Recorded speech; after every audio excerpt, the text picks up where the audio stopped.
अस्सलाम वालेकुम everyone, hope so you all are fine and doing great. आज की हमारी वीडियो पोस्ट स्ट्रक्चरलिज्म और डीकंस्ट्रक्शन से रिलेटेड है। इससे पहले हमने बात की थी स्ट्रक्चरलिज्म की, जिसकी वीडियो भी अपलोडेड है। तो आज हम बात करेंगे पोस्ट स्ट्रक्चरलिज्म और डीकंस्ट्रक्शन की, जो कॉन्सेप्ट दिया था जैक्यू डेरिडा ने। स्ट्रक्चरलिज्म का जो कॉन्सेप्ट था वो 1950 से 16 के दौरान आया और उसके बाद 1960 से टिल 1970 पोस्ट स्ट्रक्चरलिज्म और डीकंस्ट्रक्शन का concept was at peak. Basically ये रिएक्शन था अगेंस्ट द स्ट्रक्चरलिज्म। यहाँ पे बात की गई थी कि जो मीनिंग है वो स्टेबल नहीं है। यहाँ पे बाइनरी अपोजिशन के कॉन्सेप्ट को रिजेक्ट कर दिया गया था और यहाँ पे ये बात की गई थी कि बाइनरी अपोजिशन से लैंग्वेज के अंदर हायरार्की क्रिएट हो रही है। बेसिकली देन हम बात करेंगे डीकंस्ट्रक्शन की, जो कि पोस्ट स्ट्रक्चरलिज्म का ही पार्ट है। अगर हम इसके लिटरल मीनिंग को देखें तो डीकंस्ट्रक्शन का मतलब होता है डिसमेंटल करना, डिसमेंटलिंग। ये जो डीकंस्ट्रक्शन का आइडिया है ये जैक्यू डेरिडा ने दिया था। डेरिडा ने ये बात की थी कि किसी भी वर्ड का कोई फिक्स्ड मीनिंग नहीं होता है। जैसे हमारे पास एक वर्ड है इंटरेस्ट इन डिक्शनरी, अब उस इंटरेस्ट का कोई फिक्स्ड मीनिंग नहीं है, आप उसको डिफरेंट कॉन्सेप्ट्स के अंदर देख सकते हो। यहाँ पे उन्होंने कहा था कि किसी भी वर्ड का कोई अल्टीमेट और कोई फाइनल मीनिंग नहीं होता। वर्ड का जो मीनिंग है वो चेंज होता रहता है with the passage of time, यानी कि मीनिंग जो है वो पोस्टपोन होता रहता है। डिफरेंट कॉन्टेक्स्ट के अंदर, डिफरेंट सेटिंग के अंदर, डिफरेंट एजेस के अंदर एक वर्ड का डिफरेंट मीनिंग हो सकता है।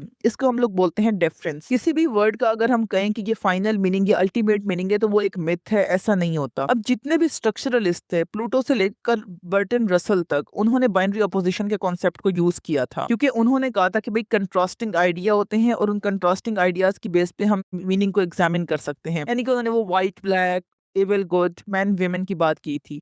लेकिन डेरिडा ने कहा था कि इससे एक हायरार्की क्रिएट हो जाती है। यानी कि अगर आप व्हाइट ब्लैक का कर रहे हो तो ऑब्वियसली आप व्हाइट को सुप्रीम कंसीडर कर रहे हो, व्हाइट को बेहतर समझ रहे हो, तो जिससे जो ब्लैक है उसके फ्लॉ हाईलाइट हो जाएंगे। यानी कि एक अच्छा और बुरे का फर्क आ जाएगा, एक हायरार्की आ जाएगी लैंग्वेज के अंदर। मतलब ऑब्वियसली अगर आप कह रहे हो न्यू ओल्ड, तो न्यू अच्छा है, ओल्ड बुरा है।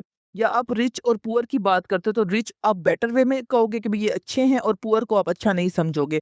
तो इससे एक हायरार्की क्रिएट हो जाएगी। और सोसाइटी में करेक्शन लाने के लिए उन्होंने डीकंस्ट्रक्शन का कॉन्सेप्ट दिया था कि हमें इस बाइनरी अपोजिशन को डिसमेंटल करना होगा, क्योंकि ये जो कॉन्सेप्ट्स हैं ये बहुत मैसी थे। अब अगर हम बात करें कि भाई अगर बाइनरी अपोजिशन ही है तो हमारी सोसाइटी में दो एंटिटीज हैं, मैन ए वेमेन, तो फिर ट्रांसजेंडर्स कहाँ जाएंगे?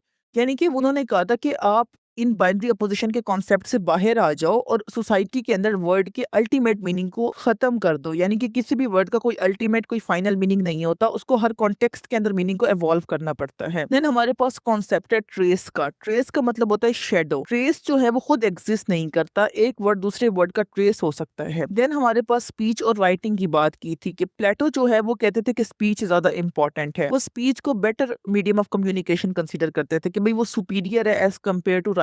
और डिफरेंट लिंग्विस्ट जो है वो भी स्पीच के ऊपर ही फोकस करते थे कि लैंग्वेज की साउंड्स, लैंग्वेज का स्ट्रक्चर्स, लैंग्वेज के मीनिंग, लैंग्वेज का कॉन्टेक्स्ट। यहाँ पर राइटिंग को इतनी इंपॉर्टेंस नहीं दी जाती थी। डेरिडा ने एक बुक लिखी थी जिसका टाइटल था ऑफ ग्रामेटोलॉजी 1967 में, जिसमें उन्होंने दो थ्योरीज दी थी। पहली हमारे पास थी logocentric theory and the second was phonocentric theory. ये दोनों थ्योरीज जो हैं ये सुपीरियरिटी ऑफ द स्पीच की बात करती थी ओवर द राइटिंग। लेकिन डेरिडा ने कहा था कि जो स्पीच एंड राइटिंग है वो इंटर रिलेटेड कॉन्सेप्ट हैं और दोनों एक साथ ही इवॉल्व हुए हैं। स्पीच में हम डिपेंडेंट होते हैं स्पीकर के ऊपर, यानी कि हमें बोलने के लिए कोई बंदा चाहिए होता है, लेकिन राइटिंग में ऐसा नहीं होता। मैं इसको आसान वे में ऐसे समझाऊंगी कि अक्सर लोग बोलते हुए डरते हैं। स्टूडेंट्स अक्सर अवॉइड करते हैं कि हमसे क्विज ले लो, हमसे प्रेजेंटेशन ना लो। यानी कि स्पीच के अंदर आपको एफर्ट्स पुट करनी पड़ती हैं, लेकिन राइटिंग के अंदर आप फ्री होते हो, आप लिख सकते हो आराम से। राइटिंग जो है वो एक मल्टी डायमेंशनल कॉन्सेप्ट है, जिसमें हमारे पास बहुत सारी राइटिंग्स की एग्जांपल आ सकती हैं। हेमलेट है, टेम्पेस्ट है शेक्सपियर का। अगर हम डेरिडा की बात करें तो उसने इंपॉर्टेंस दी थी ज्यादा राइटिंग को,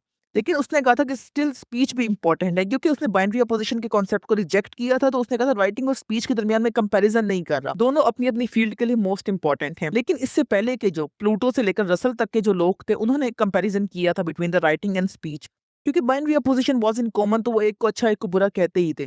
डेरिडा ने इस चीज को रिजेक्ट किया था। डेरिडा ने क्रिटिसाइज किया था रूसो को। उसने कहा था कि भाई रूसो कहते हैं कि जो राइटिंग है वो एक डेंजरस सप्लीमेंट है, क्योंकि ये आपको सिर्फ सॉलिट्यूड में ही प्लेजर देती है। यानी कि जितने भी राइटर्स ने राइटिंग लिखी है ना वो अकेले बैठ के ही लिखी है। और रीडर भी जब अक्सर राइटिंग्स पढ़ते हैं, हम बुक रीडिंग करते हैं, तो हम कोशिश करते हैं हम अकेले बैठ के पढ़ें ताकि हम सही तरीके से मीनिंग को अंडरस्टैंड कर सकें। तो यहाँ पे बात की गई थी कि सॉलिट्यूड के अंदर ये एक डेंजरस सप्लीमेंट है, लेकिन डेरिडा ने कहा था ऐसा नहीं है। रूसो को क्रिटिसाइज किया था। डेरिडा ने एक मोस्ट यूनिक आइडिया दिया था। उन्होंने कहा था कि भाई ये आइडिया मुझे मिला है मार्टिन लूथर और मार्टिन हाइडेगर से। उन्होंने कहा था कि हमें बेसिकली एक्चुअल मोटिवेशन को लोकेट करना है बिहाइंड द फिलोसफिकल आइडिया, यानी कि राइटिंग के अंदर जो मीनिंग्स छुपाए हुए हैं, जो हिडन मीनिंग्स लिखे हुए हैं राइटर्स ने, हमें उनको लोकेट करना है, उनको ढूंढना है। और ऑब्वियसली जो एक सर्टेन राइटिंग हमारे पास अवेलेबल है उसके अंदर से कोई एक मीनिंग तो नहीं मिलेगा। हर बंदा अपनी अपनी एबिलिटीज, अपनी अपनी कैपेबिलिटीज के अकॉर्डिंग उसमें से मल्टीपल मीनिंग को एक्सट्रैक्ट करेगा। और ये कॉन्सेप्ट था जैक्यू डेरिडा का, the concept of deconstruction and post structuralism, और ये मोस्ट इंपॉर्टेंट कंसीडर किया जाता है। Being a student of literature, literary theory के ऊपर कमांड होना, that is so much important. That's it for today, hope you get the clear understanding of this work. Thank you so much for your time. Allah Hafiz.